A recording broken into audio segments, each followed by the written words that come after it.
Joseph Willcocks was a publisher, a political figure and ultimately a traitor in Upper Canada. Early life. He was born in Palmerstown, Ireland in 1773.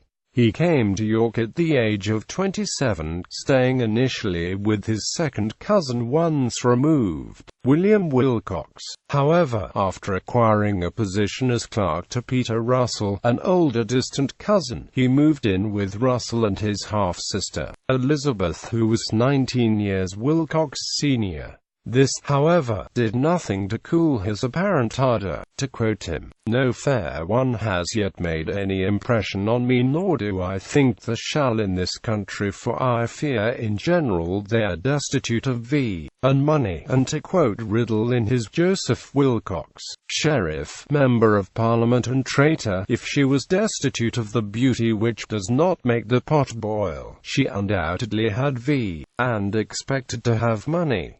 This gives a good view into what propelled Willcocks. Through William Baldwin, Peter Russell ended his sister's dalliance with Willcocks and ejected him from his home. This would be a pivotal moment in Willcocks' life. From Russell's home, he almost immediately moved in with Chief Justice Henry Alcock, who argued with Russell on Willcocks's behalf, to no avail. In Alcock, Willcocks found a worthy patron.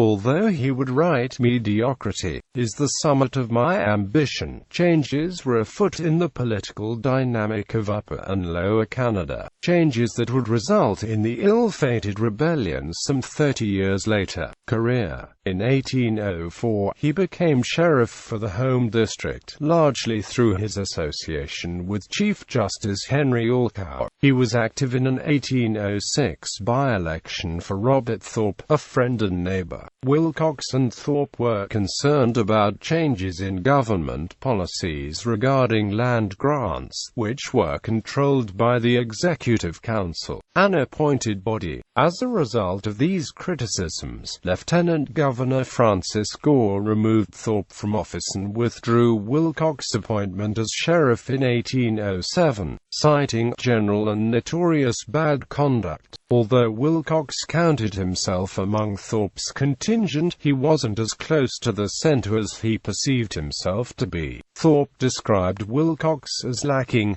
sufficiency of brains to bait a mousetrap. Nonetheless, Willcocks moved to Niagara, where he began to publish the Upper Canada Guardian, or Freeman's Journal, where he voiced his opinions on land laws and the arbitrary use of power. In 1807, he was elected in a by-election for West York, 1st Lincoln and Amp Haldimand after the death of Solomon Hill. During the Fourth Parliament, he was jailed for contempt of the House.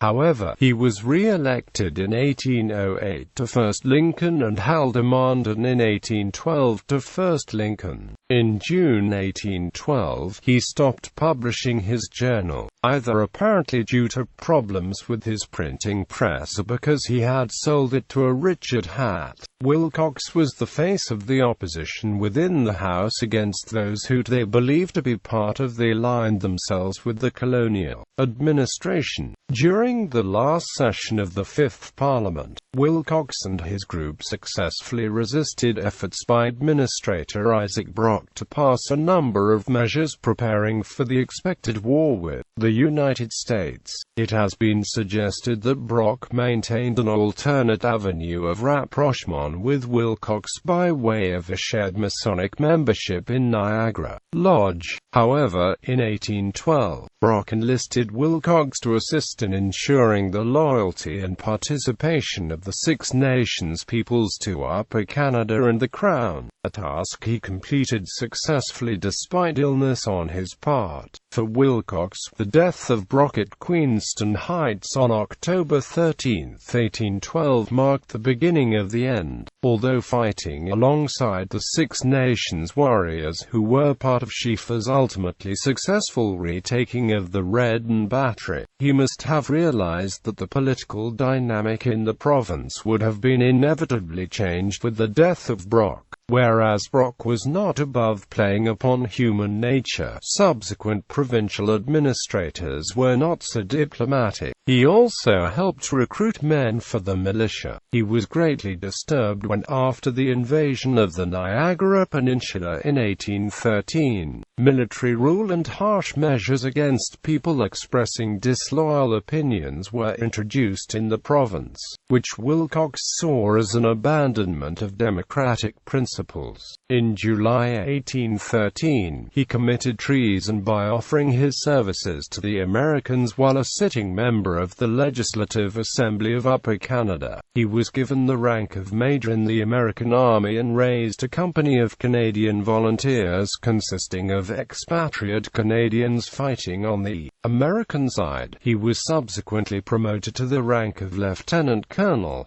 He was replaced by Robert Nels in the Legislative Assembly. Despite offering assistance and intelligence to the U.S. forces, Willcocks was never again fully trusted. His associates, Abraham Markle and Benijah Mallory, fought for control of the volunteers. Probably the most notable contribution of Willcocks to the War of 1812 was the pressing for the burning of Newark on December 10, 1813, leaving just 3 buildings standing. This act infuriated and inflamed public opinion on the Canadian side of the border against the invasion, an apathetic opinion of which had previously been a source of continual concern for the government. Barely a week later, Canadian and British forces launched an assault across the Niagara River, taking Fort Niagara and burning almost everything along the United States side of the river between Lake Ontario and Lake Erie. Bloody assize. In the spring of 1814, 15 Upper Canadians, including Willcocks, were charged with high treason as part of the Ancaster Bloody Assize. 8 were captured and executed in July 1814. On September 4, 1814, while leading a skirmish during the siege of Fort Erie, Willcocks was fatally shot in the chest. His body was buried initially in the circle or open square of that village, and reburied in Forest Lawn Cemetery in the 1830s. Willcocks' grave is unmarked.